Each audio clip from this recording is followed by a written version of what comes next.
So from one long-term cattle infrastructure prospect to another, let me take you to Hughenden, where the Flinders Shire Council has reached what is being called the final investment decision stage with its Chinese partner CNVM Investments for the $200 million meat processing plant in Hughenden.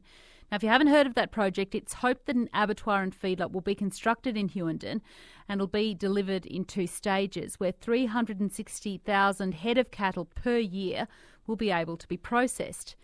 Now, it's been an ongoing project. I found an ABC article from 2019. It cited CNVM Investments planning to begin construction in 2020 with operations for the works to begin in 2022. Now, that, of course, hasn't happened.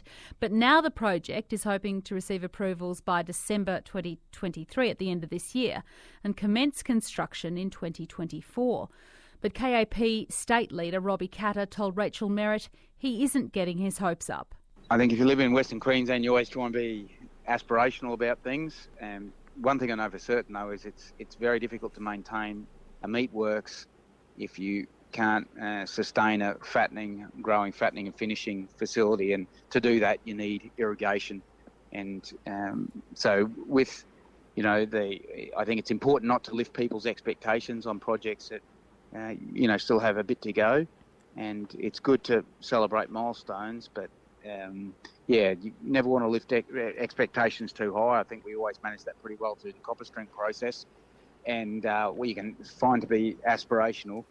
But I think now if that's hitting that milestone with the abattoir, that's really the impetus to push HIPCO, and I'd love to see Flinders Shire getting behind the HIPCO dam now, because with that building that dam now in Hughenden will really set the platform, a strong platform, and an argument for a meat works in Hughenden, because you need to fatten and finish cattle in the long term.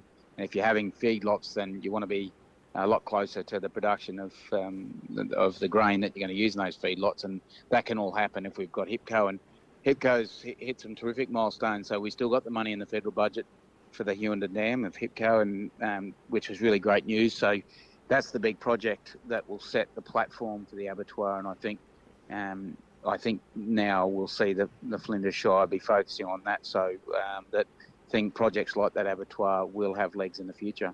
What have you heard from the Flinders Shire Council about what's been behind the delays to this project? Well, not much, to be honest. They've kept their cards pretty close to their chest on this one, so as is their prerogative. So happy to support them when they need it, and as an MP, I usually have to rely on councils come to me for support. So I'd be happy to try and help advance the project. I think the government usually finds about 100 ways to stop you from doing anything. So I'm sure there'll still be a fair few hold-ups there that I might need to help them with, and I'd be happy to do that. So you think there could be a chance that this project won't eventuate as planned? Oh, I think there's a lot of challenges to taking on something like a meatworks, and it's been spoken about for years.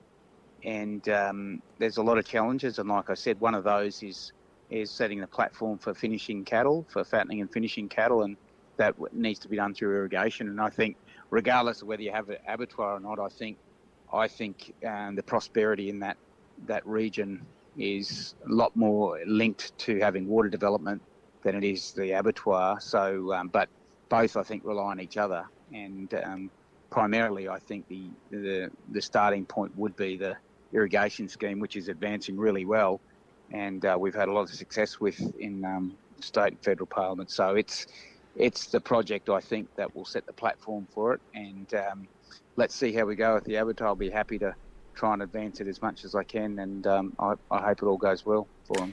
That's KAP State Leader and member for Traeger, Robbie, who says he isn't getting his hopes up about what will be a $200 million meat processing plant near Hughenden.